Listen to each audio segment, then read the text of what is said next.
त्रेता युग में जब हनुमान जी अपने गुरु सूर्यदेव से अपनी शिक्षा दीक्षा पूरी करके विदा होते समय गुरु दक्षिणा की बात कही, तब भगवान सूर्य ने हनुमान जी से कहा कि जब समय आएगा तो ये दक्षिणा मांग लेंगे। हनुमान जी मान गए, किंतु फिर भी तत्काल में हनुमान जी के बहुत जोर देने पर भगवान सूर्य ने कहा कि मेरे वंश में अवतरित अयोध्या के राजा दशरथ के पुत्र राम अपने भाई लक्ष्मण एवं पत्नी सीता के साथ प्रारब्ध के भोग के कारण वनवास को प्राप्त हुए हैं।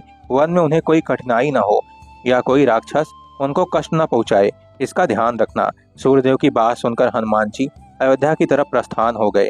भगवान सोचे कि यदि हनुमान जी सब राक्षसों का संहार कर डालेंगे तो मेरे अवतार का उद्देश्य समाप्त हो जाएगा। अतः उन्होंने माया को प्रेरित किया कि हनुमान जी को घोर निद्रा में डाल दो। भगवान का आदेश प्राप्त कर माया उधर चली जिस तरफ से हनुमान जी आ रहे थे। इधर हनुमान जी जब चलते हुए गंगा के तट पर पहुंचे तब तक भगवान सूर्य नारायण अस्त हो गए। हनुमान जी ने माता गंगा को प्रणाम किया तथा रात्रि में नदी नहीं लांघते यह सोचकर गंगा के तट पर ही रात व्यतीत करने का निर्णय लिया। हनुमान जी के हृदय में अपने गुरु की आज्ञा पालन का संदेश घूमड़ रहा था, अतः उन्हें नींद भी नहीं आ रही थी।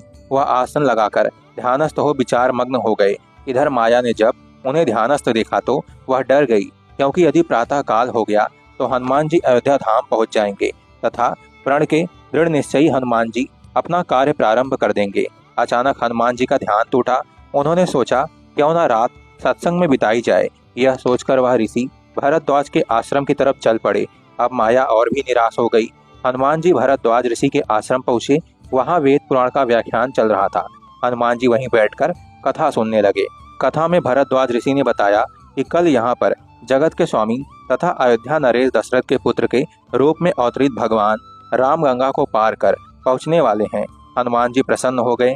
अभी उन्होंने गंगा पार कर अयोध्या जाने का विचार त्याग दिया तथा वहीं संगम के तट पर ही रहकर भगवान राम की प्रतीक्षा करने का निर्णय लिया। रात्रिकालीन आवश्यक कार्यों को पूरा कर हनुमान जी वहीं संगम के तट पर लेट गए और उन्हें नींद आ गई। इधर माया को अवसर मिला और उसने हनुमान जी को धर दबोचा। हनुमान जी घोर निद्रा में चले गए।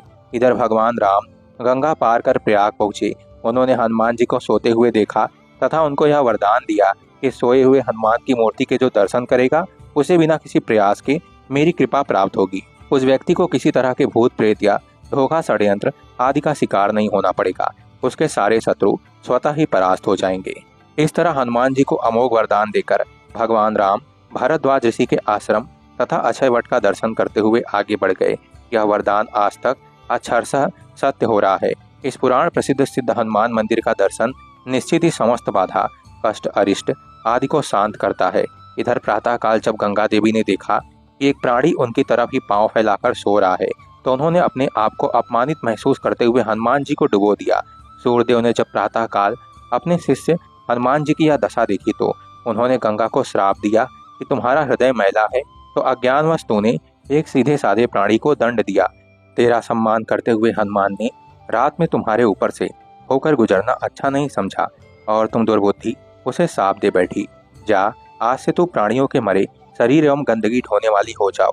गंगा नदी के दूषित होने से संसार के समस्त देव संबंधी एवं शुभ कार्य बाधित होने लगे। तब समस्त देवताओं ने मिलकर भगवान सूर्यदेव की पूजा अर्चना की। तब भगवान सूर्यदेव ने कहा कि जा गंगे, तेरे जल के ऊपर मेरी किरणों के पड़ते ही तुम्हारे जल की पवित्रता बढ़ जाएगी तथा तुम्हारे जल में मेरा किया गया स्वतंत्र पूजन कोटि गुना फल देने वाला होगा।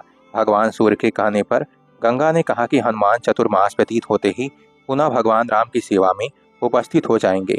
तब तक हनुमान जी किष्किंधा पर्वत पर सुग्रीव की सेना में लगे रहे। चतुर्मास बीतने पर भगवान राम सीता की खोज करते हुए किष्किंधा पर्वत पर पहुंचे। वहां उनकी मुलाकात भगवान राम से हुई। बोलिए जय सिया राम।